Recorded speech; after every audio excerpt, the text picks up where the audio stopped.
Então, a aula hoje vai ser uma aula extra, que vai envolver aqui alguns pontos sobre distribuição normal e distribuição de student, né? Especificamente, a gente vai aprender aqui a obter a probabilidade tendo o z na distribuição normal e o z, né? Vamos também encontrar o z tendo a probabilidade. E a mesma coisa para o t de student. Encontrar a probabilidade tendo o t e o t tendo a probabilidade. Também a gente vai ver aqui como a gente pode plotar o histograma versus a curva normal padrão, que isso vai ser interessante ali para o pesquisador, para o estudante, ele de alguma maneira já perceber se a sua distribuição ela tem um comportamento normal. Isso não é um teste, viu? Não é um teste de hipótese, mas a gente já de alguma maneira já pode perceber se a distribuição tem um comportamento normal. Não vai ser necessário entender, né, a linguagem de programação que a gente vai utilizar, que é o Python. Inclusive, eu vou deixar, claro, o código disponível aqui no site, como eu já tenho feito em algumas outras situações. Vocês podem utilizá-lo. E para utilizar mudando os valores aqui, eu vou dizer aqui no vídeo exatamente onde você tem que alterar. Ou seja, você pode reutilizar esse código sem precisar mudar muita coisa, né? Só em coisas pontuais aqui. Durante o vídeo eu vou mostrando como. Então aqui a gente vai utilizar algumas bibliotecas, né, de terceiros, que é a NumPy, SciPy e esse Matplotlib. Esse aqui é para plotagem de gráficos, né? E a gente vai utilizar eles ao longo do vídeo. Por exemplo, o NumPy aqui. Quando eu dou 2 cliques aqui, a gente já vê aqui, ó, iluminado, quer dizer que eu estou usando ele nessas circunstâncias, né? Que também eu estou utilizando. Clicar aqui nesse Stats. Por que eu não vou buscar isso tudo? É porque aqui eu estou, vamos dizer assim, resumindo a palavra. Em vez de chamar isso tudo, eu estou chamando apenas de Stats. É uma forma de deixar uma reduzida o código, né? Em vez de eu chamar tudo isso, eu chamo ele como PLT. Então, vocês vão ver aqui, ó. Está iluminado aqui, é que ele está usando o código lá de cima, né? O módulo, aliás. Então, depois que importa os módulos, né? Então, a gente vai adicionar a lista de valores que a gente quer. A gente tem alguma lista de valores e a gente quer estudar alguma coisa a respeito dessa lista. Esses aqui são os dados que eu estou usando. E aqui eu estou colocando esses comentários aqui, né? A propósito, toda vez que a gente vê esse símbolo aqui no Python, ele significa comentário, ou seja, não importa o que eu coloque depois aqui, isso não vai fazer diferença no programa, porque isso aqui é apenas o leitor, né, o usuário que vai ler isso. Só ele que vai olhar isso e tirar alguma informação a respeito disso, mas o programa em si não vai fazer diferença nenhuma para ele. Então aqui são comentários para o próprio pesquisador, para o próprio programador, depois ele lembrar de alguma coisa que ele escreveu, né? Então aqui eu botei, ó, se quiser alterar os valores, modifique apenas essa lista. Aí eu disse qual lista? Ó, lista dados. Ou seja, se você quer utilizar outros dados aqui, não tem problema. É só você modificar essa lista ou criar uma lista para você, né? Por exemplo, vamos dizer aqui lista dados. E aí você coloca aqui o valor que você quer, vai criando, fecha. Sempre a estrutura para a lista é essa, né? Você dá aqui um igual, abre e fecha colchetes e coloca aqui tudo separado por vírgula. Se tiver decimal, lembrando que é ponto, né? Porque é o sistema americano. Bota um ponto. E aqui vão ficar duas listas, né? Mas como é que eu defino apenas essa segunda, que é a nova lista que eu quero? Basta comentar de cima. A gente pode comentar ela. Bota o símbolo e ele fica comentado. Ou seja, o programa não vai ler mais aquilo. Então você pode excluir, né? Pode excluir a linha, deleta a linha e pronto. Isso aqui eu vou deixar do jeito que está. Se você, claro, quisesse também mudar o nome, não tem problema. Eu quero colocar outro nome. Também pode. Mas aí você tem que lembrar que onde também ele consta no código, tem que alterar também, né? Se eu quero agora botar aqui lista, só lista. Onde tem lista dados, tem que virar lista. É isso. Se você quiser fazer alteração, tem que alterar apenas essa lista aqui. Então, depois que faz essa alteração aqui, se você assim desejar, o programa vai calcular a média. A média ele calcula aqui usando esse recurso do NumPy, né, ponto minha, que é média em inglês, e aqui dentro ele vai calcular a média dessa lista, ou seja, a média dessa lista aqui. Depois o desvio padrão, e aqui é o NumPy std, né? E aqui você vai dizer qual lista eu quero calcular o desvio padrão. É dessa mesma lista. O que é isso aqui? É os graus de liberdade. Lembra na fórmula do desvio padrão, no denominador a gente tem n menos 1. Então é para isso que eu estou colocando esse grau de liberdade igual a 1. Para poder ficar como a fórmula que a gente usa. Ele por padrão ele traz como 0, né? Mas aí eu coloquei aqui como 1. Essas variáveis aqui eu que criei, né? Esse nome aqui de desvio underline pad. Você também poderia colocar só desvio, padrão, mas aí se alterar aqui, lembrar que onde ele está, tem que alterar. Eu aconselho, se você for reutilizar esse código, deixa como está e altere apenas onde eu estou indicando, né? Por exemplo, aqui na lista, altera apenas a lista. O resto deixa como está que vai funcionar. E aqui eu estou querendo agora padronizar a lista. Isso que eu calculei desvio padrão e a média da lista. Para padronizar, a gente sabe que a gente pega o valor menos a média sobre o desvio, né? Por isso, média eu preciso e desvio também preciso. Então, calculei os dois e agora eu vou padronizar a lista.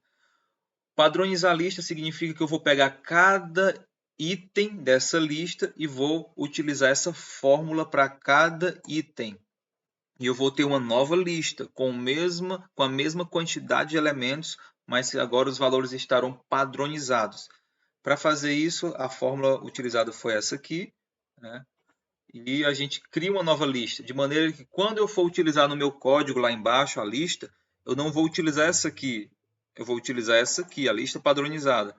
Porque lá embaixo, quando eu for calcular, plotar o histograma, eu vou precisar da lista padronizada. Por que padronizada?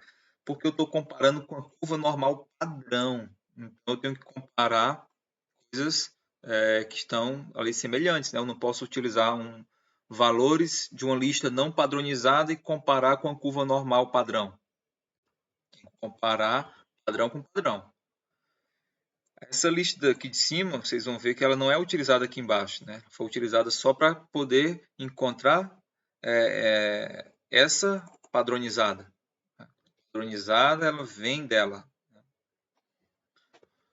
Cada elemento vai ser utilizado naquela fórmula que eu mostrei há pouco. Então aqui a gente tem o primeiro item, que é a distribuição normal. Como é que a gente encontra probabilidade tendo o z? Aqui, antes de mostrar isso, eu quero fazer aqui uma breve revisão, né? Só para ficar mais fresco aqui na nosso entendimento. A curva normal padrão, ela tem esse jeito, né, de sino. Aqui nós temos um eixo, que é o z. É o nosso eixo x, né? Só que a gente chama aqui de z. E o que acontece? Aqui nós temos o zero, né, normal padrão. E aqui a gente vai tendo 1, 2, 3. E aqui a gente vai ter menos 1, menos 2, menos 3, né? Negativo para a esquerda, positivo para a direita. Quando a gente tem aqui algum valor, por exemplo, vou pegar aqui o z igual a 2, né? E a gente vai dividir em duas áreas a nossa curva. A gente vai dividir nessa área aqui, né? E depois a gente vai dividir nessa região aqui, ó, né? Região à direita e uma região à esquerda. Ou seja, aqui vai ter um valor, digamos, que se aqui tem 98, chutando aqui qualquer valor, se eu tenho aqui 98, quanto é que eu tenho que ter aqui? Tem que ter 2, né? 2%, 98% e 2%. Por quê? Porque a soma tem que ser 100%. Então, quando eu falar de probabilidade no meu código, eu vou estar me referindo a essa área aqui, né? Essa área que inclui essa cauda que está à esquerda, né? Existem algumas tabelas que, quando elas se referem à área, a uma probabilidade, ela pode estar se referindo a essa aqui, né? Que tem a cauda à direita. Mas quando eu estiver me referindo aqui no meu código ao P, eu chamei de P a probabilidade, eu estou me referindo a essa área aqui, né, que tem a cauda aqui à esquerda. Então, basicamente é isso, assim, da curva normal padrão, só para relembrar. Então, a gente vai encontrar o que? A probabilidade tendo Z. Ou seja, eu tenho esse meu Z, digamos que eu tenho esse Z aqui, né? E eu quero saber qual é a probabilidade, qual é essa área aqui. Então, a gente vai encontrar usando aqui, né, o código stats.norm cdf, o z, que é o que eu tenho, e aí ele já vai me dar a probabilidade, né? Tá aqui, ó, já vai me dar esse resultado. E o que é que o usuário tem que alterar? Eu botei aqui, ó, né? Alterar aqui. Ou seja, se você quer saber qual é a probabilidade para um z igual a 2, então aí você altera para 2. Se for 1,96, aí coloca 1,96 e assim vai. Vamos deixar aqui 1,96 só para a gente mostrar o que vai acontecer, né? No caso aqui eu vou alterar na web, que é lá que a gente vai ficar trabalhando. Primeiro eu vou mostrar o zero, para a gente vai ver, vai ter que ser 50-50, né? Eu vou encontrar uma probabilidade, essa aqui, ó, que é a P, que está com a cauda à esquerda, e o complemento, que é o P menos 1, né? Ou 1 menos P, na verdade, senão vai ficar negativo. Vou até mudar isso aqui. 1 menos P. 1 menos P. E aí a gente vai ter que ter 50-50, né? Porque o Z sempre está no zero, né? Se o Z está bem no meio, então ele tem que ser zero. Então vai ter que ser 50-50. Vamos agora botar aqui um Z de 1,96. 1,96. 1,96. Aí você vai ver que, ó, a gente encontra aqui, ó, 975 e isso aqui. Se a gente for comparar aqui com por exemplo, esse material aqui, ó, professora Vera, ela tem aqui uma tabela, né, normal. Vê que a tabela aqui, ó, ela está se referindo à área, ou seja, essas probabilidades aqui se referem a essa área aqui, né? Tem ali à direita, aquela cauda à direita, né? Então a gente vai ter que pegar aqui. O Z eu tenho, que foi quanto? 1,96. Então 1,96 vai ser aqui, né? Ó. Segunda casa decimal, ó, 0,025. Lembra que é essa área aqui. Que o nosso lá é o 1 menos P, né? Ó, 1 menos P é esse aqui, ó, 0,025, né? Aproximado aqui, ó, 0,024997, que é o 0,025. Então, a gente vê que está batendo. Então, assim que a gente encontra essa probabilidade tendo Z. E o Z tendo a probabilidade, para cá que fica mais, né, melhor de enxergar aqui, consigo dar um zoom. Lá também, mas aí vou dar um zoom na página, eu não quero ficar fazendo isso aqui agora. Acho que não fica muito legal. Vou ficar aqui mesmo. Aqui você vai alterar, né, o P. Então, por exemplo, eu quero uma probabilidade de 0,50, ou seja, 50-50. Evidentemente, o Z vai ter que ser zero, né? Vamos lá, vamos mudar aqui. Por exemplo, eu vou mudar aqui P igual a 50. Tem esse P aqui, lembrando, o P que tem a cauda inferior, a cauda à esquerda, né? Ou seja, esse P aqui que eu estou alterando é esse aqui. Essa é a probabilidade, que tem a cauda à esquerda. Então, se eu tenho 50, o meu Z vai ter que ser zero, né? Ó, Z igual a zero. Se eu mudar lá, vou botar aqui a probabilidade de 99, né? Já vai ter que aumentar o meu Z, né? Olha, ó, 2,32. Né? Se eu colocar, por exemplo, um valor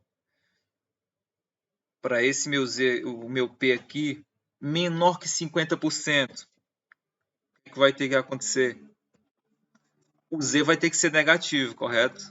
Vai ter que ser negativo, olha. Ficou negativo já. Então é isso. Aqui a gente encontra o Z, né, através da nossa probabilidade. Aqui usando o Python, né, nesse vídeo. E a gente também pode fazer aqui essa comparação, né, plotar o histograma e comparar com a curva normal padrão. A única coisa que você precisa alterar aqui é isso aqui, se você mudar o nome. Por exemplo, lista padronizada. Essa lista aqui, ela vem daqui. Então, se você alterar esse nome, lembrar também de alterar aqui. Mas, se você não alterar lá, não vai precisar. Tanto é que eu escrevi só aqui em cima, né? Ó. Se quiser alterar os valores, modifique apenas essa lista. Por que eu disse isso? Porque quando você altera essa lista aqui, ok? Digamos que você altere os valores dessa lista. Então, automaticamente, ó, alterou os valores dessa. Essa aqui, ela não vai sofrer nenhuma alteração, né? Que sofreu alteração foi essa aqui. Essa aqui simplesmente vai continuar sendo calculada. Se você alterar o nome dessa aqui, essa aqui também não tem nada a ver. Se você alterar o nome dessa aqui de cima, essa aqui de baixo não vai sofrer nenhum tipo de consequência, vamos dizer assim. Agora, se você alterar esse nome aqui, obrigatoriamente você vai ter que alterar aqui também. Beleza? Então, assim, eu aconselho não mudar nada.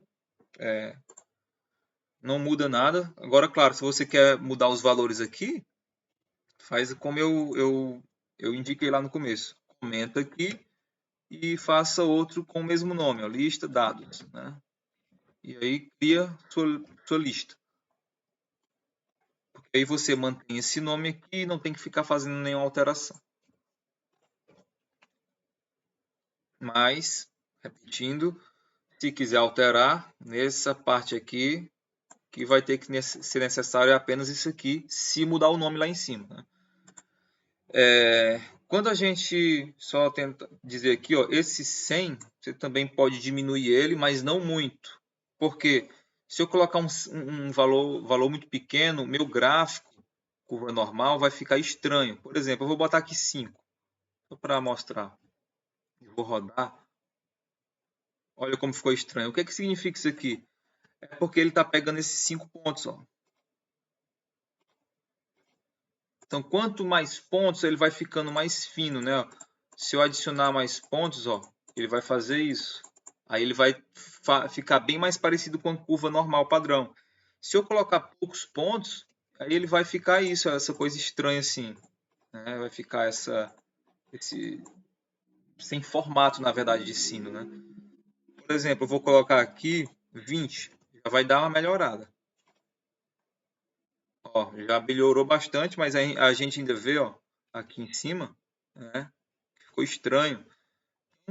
Eu coloquei 100, que já para garantir ficou bem legal. 100, a gente já não percebe mais nenhum tipo de reta, né? Realmente fica tudo curvo. Então é basicamente isso que a gente tem que olhar nesse gráfico. Se esse histograma, ele de alguma maneira ele lembra essa curva normal padrão, né?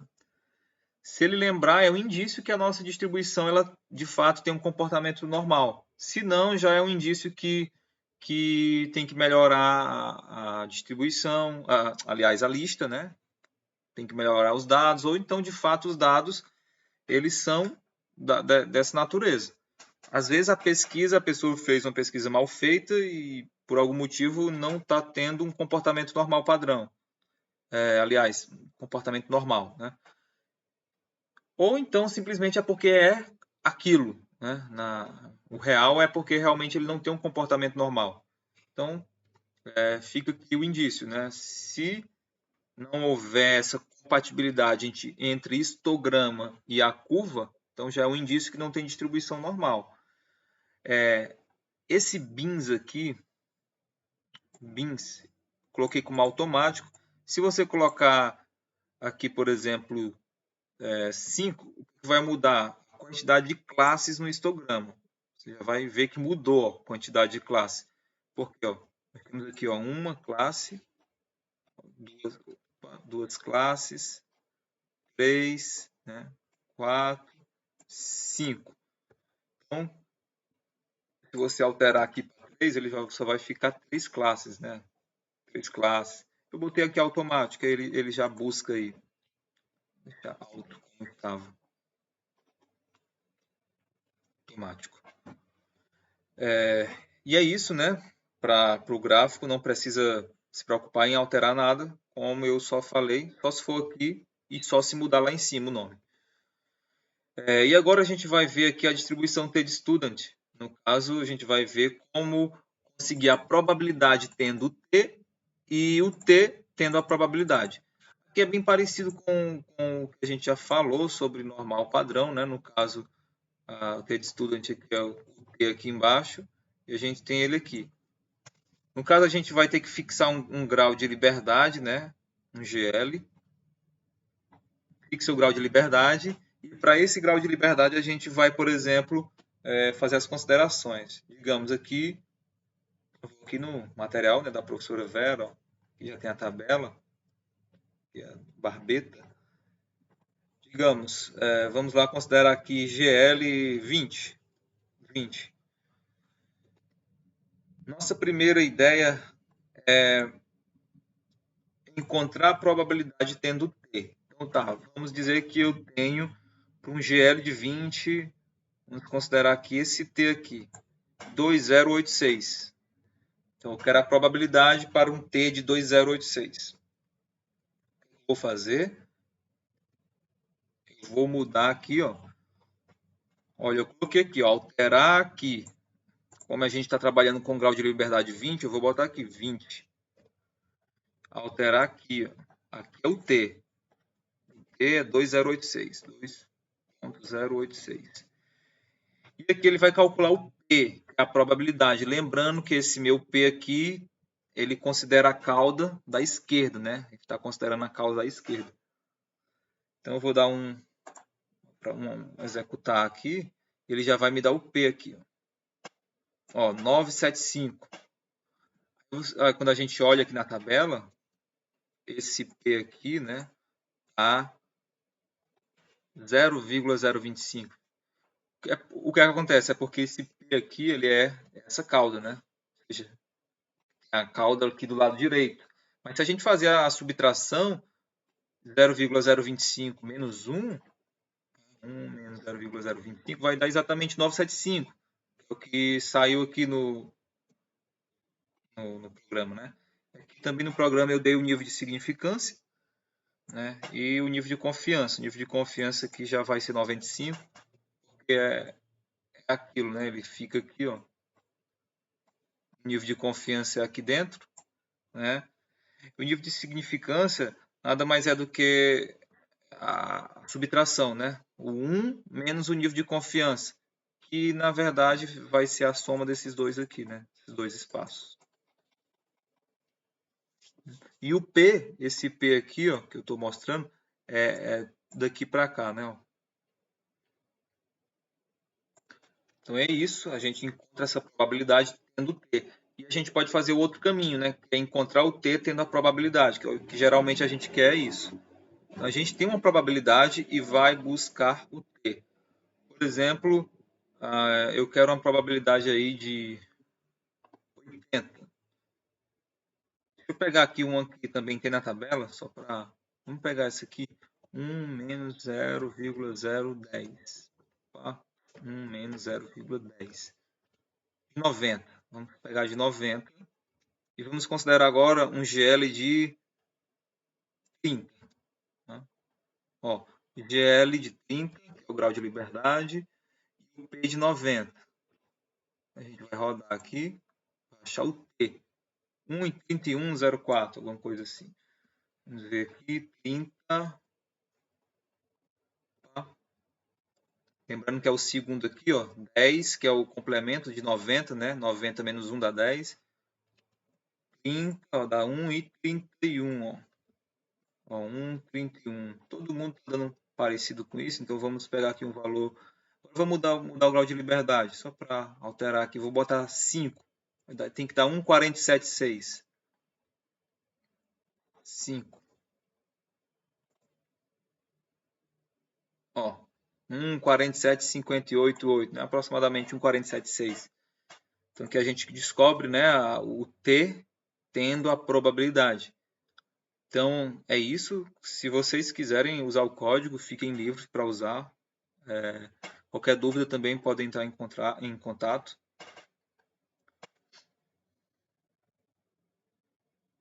E é isso. Valeu, pessoal.